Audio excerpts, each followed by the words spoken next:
আগে চেক করো, তারপরে বিশ্বাস করবা, ঠিক কিনা? তাহলে এখন থেকে একটা কিছু শুনলে বিশ্বাস করবেন। একজন এসে বলল, ভাইজান আপনার মেয়েরে দেখলাম আরেক ছেলের সাথে বাজারে ঘোরাফেরা করে, ওই রমনার বটমূলে দেখলাম আপনার মেয়ে আরেক ছেলেরে নিয়ে ফষ্টি নষ্টি করে, লোকের কথা বিশ্বাস করে বাসায় যে মেয়ের চুলের মধ্যে ধরে মাইর, আইজো মায়ের কাইলো মাইর। এরকম হইতে পারে না? হয়তো ওই লোক আপনার মেয়ের মতো দেখতে আরেক মেয়েকে দেখছিল। এরকম হয় কিনা সমাজে? একজন এসে বললো, ভাই আপনি এখানে ভাবিরে তো দেখলাম ওই জায়গায় আরেক লোকের সাথে ঘোরাফেরা করতেছে, খবর রাখেন না বাসা?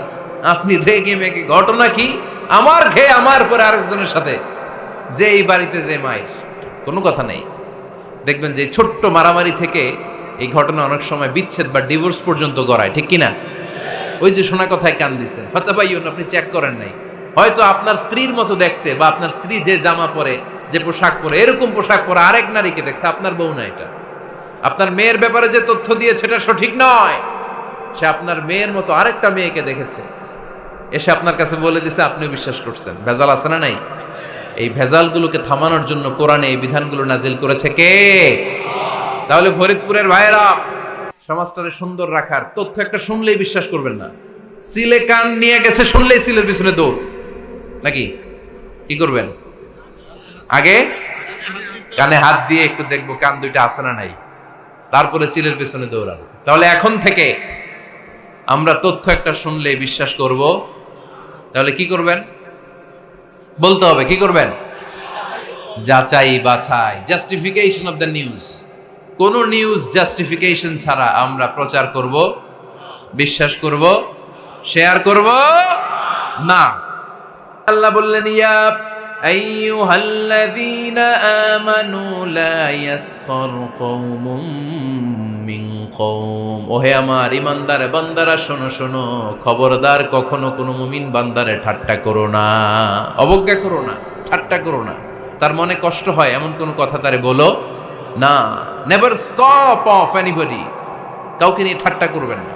তার দেহ নিয়ে, তার আকৃতি নিয়ে, তার বংশ নিয়ে।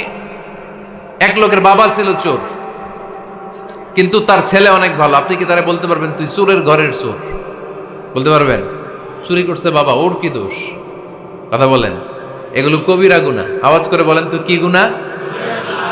কবিরা গুনাহ। কারো আকৃতি নিয়ে, আমার ফরিদপুরের কলিজার টুকরা যুবক ভাইরা, কারো আকৃতি নিয়ে কখনো অবজ্ঞা করবে না, তুচ্ছ জ্ঞান করবে না। এটা কবিরা গুনাহ, এটা আল্লাহ খুব অপছন্দ করেন। এর কারণ আকৃতিটা আমাদের হাতে নাই। আমাদের কারো নাক লম্বা, কারো খাটো, আমরা কেউ কালো, কেউ সাদা, আমরা কেউ স্মার্ট, কেউ অন্যরকম। তো এই যে আমাদের এক এক ধরনের আকৃতি, এটা কি আমি বানাইছি? আপনি বানাইছেন? দিছে কে? এই জন্য কারো দেহের গঠন নিয়ে যদি আপনি অবজ্ঞা করেন, এটা প্রক্ষান্তরে আপনি স্রষ্টাকে নিয়ে অবজ্ঞা করলেন। কারো দেহের আকৃতি নিয়ে যদি আপনি তুচ্ছ করেন, তাকে তুচ্ছ করেননি, আমার রবকে আপনি তুচ্ছ করেছেন। চিল্লায় বলেন ঠিক কিনা? খবরদার, তুই কালু, তুই লম্বু, তুই মোটু, তুই কানা, তুই রোহিঙ্গা, আছে না নাই? ইদানিং ইদানিং এটা খুব চলে। এই রোহিঙ্গা নামটা আছে না? ফরিদপুরে এগুলো ঢুকে নাই না? আমাদের ওইদিকে দেখি কি অবস্থা, কারোর সাথে কেউ লাগলে তুই রোহিঙ্গা। কি আশ্চর্য, এই গালি কবে আসলো? হ্যাঁ, অনেক ধরনের গালি। ঢাকায় আর একটা চলে ফইন নির্বুত, কি বলে?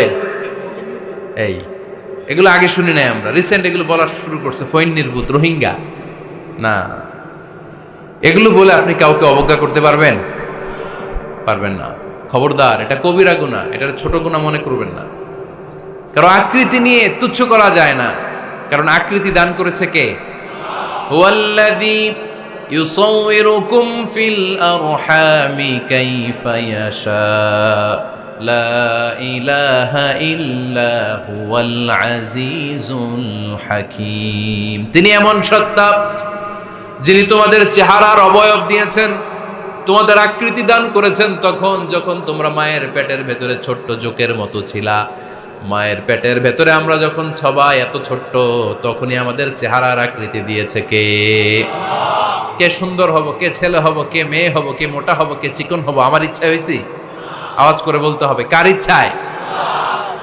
প্রত্যেককে যদি আল্লাহ প্রত্যেকের নিজের চেহারা ডিজাইন করতে দিতেন, আল্লাহ যদি বলতেন তোমার চেহারাটা কেমন হবে তুমিই ডিজাইন করো, তাহলে আপনি আপনারা কেমন বানাতেন?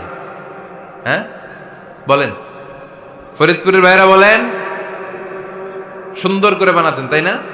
সবচাইতে স্মার্ট, সবচেয়ে সুন্দর করে আমি আমার চেহারাটা বানাতাম যদি আমাকে ডিজাইন করার সুযোগ দেওয়া হতো। কিন্তু এই সুযোগ তো আল্লাহ দেন নাই। ডিজাইন স্বয়ং করে দিয়েছেন কে? কোন নারীকে যদি আল্লাহ বলতে এই নারীরা তোমাদের চেহারা কার কেমন লাগবে তোমরা বানাও, প্রত্যেক নারী কি করতো? বিশ্ব সুন্দরী করে নিজেকে বানাতো। খুদ ধরার মতো কোনো জায়গা সে নিজের জন্য রাখতো না, ঠিক কিনা? কিন্তু এটা আল্লাহ দেন নাই। এই আকৃতিটা আমাদেরকে সরাসরি দান করেছেন কে? খবরদার, আমাদের অনেকে বিকলাঙ্গ, আমাদের অনেকের হাত ছোট, পা বড়, দেখতে মোটা, কেউ চিকন কেউ কালো। খবরদার, কারো আকৃতি নিয়ে কখনো কোনো অবজ্ঞার সুরে, ঠাট্টার সুরে কোনো কথা আমরা বলবো না।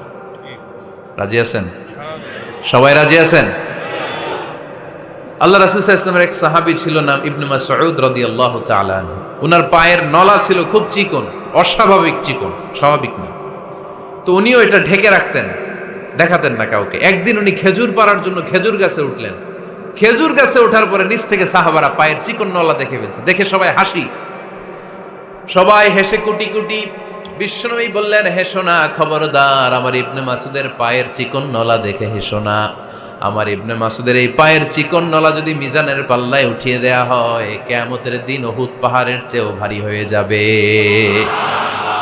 খবরদার, আমার ইবনে মাসুদকে আমার আল্লাহ অনেক পছন্দ করে, তার পা চিকন দেখে তাকে তুচ্ছ করো না।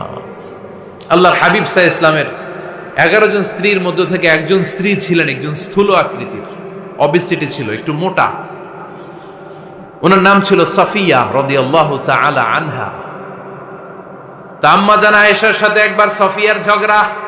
নবীদের বউদের মাঝে মাঝে মাঝে ঝগড়া হতো, তবে সেটা হতো মধুর ঝগড়া। সুবহানাল্লাহ পড়েন। আম্মা জান আয়েশা রাদিয়াল্লাহু তাআলা আনহার বাসায় একদিন বিশ্বনবী বসা ছিলেন। আরেকজন স্ত্রী, বিশ্বনবীর আরেকজন স্ত্রী রান্না করে কিছু খাবার আম্মা জান আয়েশার ঘরে পাঠিয়েছেন। এক দাসী দিয়ে বলল, যাও এটা আয়েশার ঘরে দিয়ে আসো, কারণ নবী আয়েশার ঘরে। আম্মা জান আয়েশা রাদিয়াল্লাহু তাআলা আনহা বললেন, এগুলো কি? ওই দাসী বলে, তরকারি। কে দিছে? অমুক স্ত্রী। কেন দিয়েছে? আমি কি রান্না করতে পারি না? তোমরা রান্না তোমরা খাও। এই কথা বলে পাতিল সহ উড়ায় মারছে চেহারার মধ্যে। এর কারণ ওনারা মানুষ ছিলেন, মানবীয় ব্যাপারগুলো ওনাদের মধ্যেও কাজ করত। আবার এক স্ত্রী ঝোল দিয়ে রান্না করে কিছু খাবার নিয়ে এসেছে। আম্মা জান আয়েশা রেগে মেগে ওই ঝোল নিয়ে ওই স্ত্রীর গালের মধ্যে মেখে দিয়েছেন। বিশ্বনবীর আরেক বউয়ের গালের মধ্যে ওই ঝোল লাগাই দিচ্ছে। এবার ওই স্ত্রী বিশ্বনবীর কাছে যেয়ে বলে, ইয়া রাসূলুল্লাহ, দেখেন আয়েশারে আপনি বেশি আদর করেন তো, দেখেন কি করে আমাদের সাথে। এই যে আমাদের গালের মধ্যে ঝোল মাখাই একেবারে মেকআপ বানাই দিচ্ছে। বিষ্ণু ইসা ইসলাম বললেন, তাই আয়েশাকে ডাকো। আম্মা জান আয়েশা রাদিয়াল্লাহু তাআলা আনহা আসলেন। আল্লাহ রাসূল সাল্লাল্লাহু আলাইহি ওয়াসাল্লাম বললেন, তুমি কি আমার এই স্ত্রীর সাথে এমন আচরণ করেছো? আম্মা জান আয়েশা বললেন, করেছি। কেন? আম্মা জান আয়েশা বললেন, তখন মেজাজটা গরম ছিল, এখন বুঝতে পারতেছে আসলে এই কাজটা করা ঠিক হয় নাই। এবার বিশ্বনবী বিচার করবেন। বিশ্বনবী বললেন, আল কিসাস, যেমন করা হয়েছে বিচার হবে তেমন। তোমার গালে যেমনি ঝোল লাগাই দিছে, তুমি একটু ঝোল নিয়ে আয়েশার গালে লাগাই দাও। সুবহানাল্লাহ পড়বেন না? ওই স্ত্রীও কিছু ঝোল নিয়ে আম্মা জান আয়েশার গালে লাগাই দিল। এখন দুইজনে হাসতেছে, বিশ্বনবীও হাসলেন, আরশের উপর থেকে খুশি হয়ে গেলেন। কে? তো স্ত্রীদের মধ্যে মাঝে মাঝে এটা ঘটতো। সাফিয়া রাদিয়াল্লাহু তাআলা আনহা ছিলেন একটু মোটা। আম্মা জান আয়েশা বললেন, ইয়া রাসূলুল্লাহ, দেখেন আপনার মুটি বউ, আপনার মুটকি বউ, এই মুটি বউ বলে একদিন একটা গালির মতো দিয়ে ফেলছে। আল্লাহ রাসূল সাল্লাল্লাহু আলাইহি ওয়াসাল্লাম রেগে গেলেন, বললেন, আয়েশা এটা কেমন কথা তুমি বললা মুটি? আমার সাফিয়ারে তুমি মুটি বলে গালে দিলা রে আয়েশা। ইয়া আয়েশা লাকাদ কুলতি লা কালিমা লাউ মুজিজাত বিমা ইল বাহরি লা মাজাজাতহু। এমন একটা মন্তব্য তুমি সাফিয়ার ব্যাপারে করে ফেলেছো রে আয়েশা, এই কথাটা যদি সাগরের নীল পানির মধ্যে ছেড়ে দেয়া হয়, এই কথার পঙ্কিলতার কারণে, এই কথার কর্দমাক্ততার কারণে, এই কথার পঙ্কিলতার কারণে সাগরের সব পানিগুলো মুহূর্তের মধ্যে কালো হয়ে যাবে। এই কথাটা সাগরে ফেলে দিলে সাগরের নীল পানি পুরোটা কালো হয়ে যাবে। আয়েশা, খবরদার, কাউকে তুচ্ছ করে অবজ্ঞা করে কখনো কিছু বলা যাবে না। এই জিহ্বাটা এটা ভয়ঙ্কর একটা অঙ্গ। বেশিরভাগ পাপ এই জিহ্বা দিয়ে হয়। কি দিয়ে হয়? এজন্য সাহাবারা জিহ্বা ধরে মাঝে মাঝে জিহ্বার মধ্যে ব্যাত মারতেন। আর বলতেন জিহ্বা তোর জন্য আমি আটকে যাব কিয়ামতের দিন। আমলিক আলাইকা লিসানাক, নিজের জিহ্বার মালিক নিজে হন। আপনার জিহ্বার মালিক যেন শয়তান না হয়ে যায়। জিহ্বা আপনার, শয়তানের ভাষায় আপনি কথা বলেন কেন? খবরদার, প্রতিটা কমেন্ট, প্রতিটা কথা, প্রতিটা মন্তব্য, এগুলোর ব্যাপারে কিয়ামতের দিন পাই টু পাই করে আপনার কাছে আল্লাহর সুপ্রিম কোর্টের কাঠগড়ায় দাঁড় করিয়ে আপনারা জিজ্ঞেস করবে কে? এজন্য বিশ্বনবী বলছেন মাইয়াদমানলি মা বাইনা লিহিয়াইহি ওয়া মা বাইনা রিজলাইহি আদমান লাহুল জান্নাহ। আমার কোন উম্মত যদি দুইটা অঙ্গের গ্যারান্টি আমারে দেয়, আমি আমার উম্মতকে জান্নাতের গ্যারান্টি দেব। দুইটা অঙ্গের, একটা হলো জিহ্বা আর একটা লজ্জাস্থান। দুই চোয়ালের মাঝে যা থাকে লিজ্জা জিহ্বা, আর দুই পায়ের মাঝখানে যা থাকে লজ্জাস্থান। এই দুইটা অঙ্গের গ্যারান্টি যদি বিশ্বনবীকে আপনি দেন যে নবী জিহ্বা আর লজ্জাস্থান এই দুইটা অঙ্গের কোনো পাপ আমি করব না, নবী বলে আমি দুনিয়ায় তোমার জান্নাতের গ্যারান্টি দিলাম। এজন্য জিহ্বাটারে সামলান, যা মনে চায় বললেন না। খবর আছে না নাই? খবর আছে। মা ইয়ালফিযু মিন কাউলিন ইল্লা লাদাইহি রাকীবুন আতীদ। যা মুখ দিয়ে বেরোয় লিখে রাখার জন্য দুইজন ফেরেশতা রেডি করে রেখেছে কে? চিল্লায় বলেন। যতদিন আমরা বেঁচে থাকবো ততদিন থাকবে আমাদের কাঁধে। আমরা মরে যাবো, এই ফেরেশতারা উড়াল দিবে, ঠিক কিনা?